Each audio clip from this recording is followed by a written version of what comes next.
run ahaantii waxyaabo badan iyagaaba qiraya oo waxay leeyihiin arrintan badda maxkamad bay ku jirtaa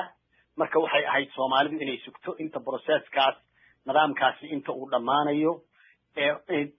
sida in muuqatana oo aniga iyo cad waxa weeye iyaga laftigoodu waxay dhex galeen khaladkii ay Soomaalida ku eedeynayeen oo inay sheegtaan dhulkii la isku hayay marka meeshii oran lahaayeen baddaani khilaaf bay ku jirtaa aan ka wada hadallo waxay ka dhigeen in Soomaalidu maabkii ay London ka soo saartay ay Soomaalidu ay dhulkii booftay oo qaadatay bay ka dhigeen runtiina waxa weeye iyaga dhulka Soomaalida markii hore khilaaf galiyay warqadan ay soo saareen hadda waxay ka turjumaysaa inay khilaafkaas sii wadayaan meeshaas badda la isku haystay qoraalka haddii aan hadda qodobada ku qoran aan u soo noqono kale inta hore waxaa moodaa inay lahaayeen dawladdan u cabanay 6 bishan safiirka u yeernay noomaysa soo jawaabin caadiyan diblomaasiyadda marka dawladii ay soo cabato oo safiirkaagii loo yeero koodiina ay fariin kuugu soo diraan maxay ahayd jawaab sidee dawladdu inay ka bixiso sida caadiga waxaa loo diraa waxa la yiraahdo diplomatic note immediately waa inuu yiraahdaa warqadii waa gudbiyay dawladdeedaan u gudbiyay iyadaana aan jawaab ka sugaya waqti markaa uma qaban karaan 6 bari 10 bari bil dawladdu intay doontay ku soo jawaabaysaa marka halkaas waxaad moodaa inuu dhacay diplomatic breakdown wax la yiraahdo oo maartay wada hadalkii siyaasadeed oo labada dawladood inuu halkaa burburay cidii rasta mas'uul ka ahaatee marka in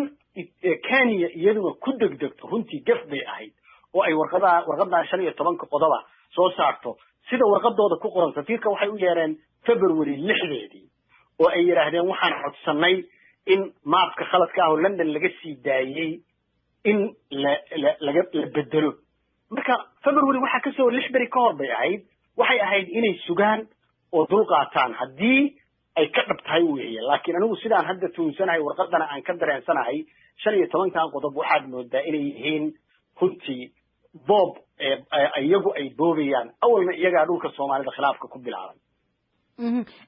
waxyaabaha Kenya hadda sheeganayso waxa kamid ah in Soomaaliya ay xiriir wanaagsan la lahayd inay wanaag ka raadisay inay 30 sano culayskooda soo waday inay xuduudaheeda u furtay inay qaxootigeeda maaragtay u furtay askartooda ay ku dhimanayaan gudihii Soomaaliya sida Soomaaliya nabad looga keeni lahaa sida Kenya wadan darisana ay tahay intaas oo qaxootiga Soomaaliya ay haysaa Soomaali kale ay degan tahay ciidankeeda ay Soomaaliya joogaan arintan sidee u muuqanaysaa hadda arrinta runtii aad bay u farxuntahay labada dalbana waxay u tahay wax daawac weyn ba ka soo gaaraya inta aad sheegtay baynu wadaagnaa inaga iyo Kenyana waa isku khasban yihiin Soomaalida iyo Kenya laakiin waxa la rabay arrinta intay ku eedayn lahaayeen dawladda Soomaalida waa daciif